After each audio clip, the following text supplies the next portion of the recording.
is ito ng ating ginataang suso.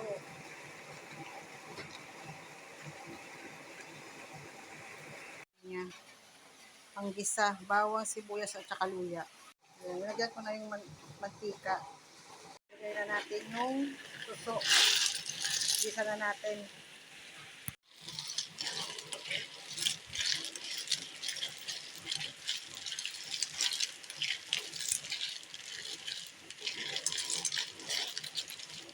Lagyan natin ng konting patis.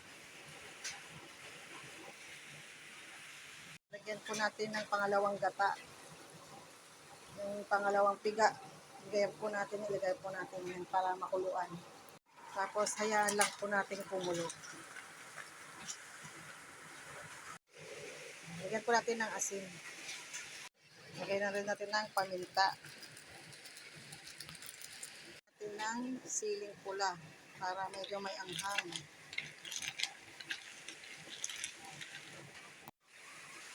Lagay na natin yung kakang gata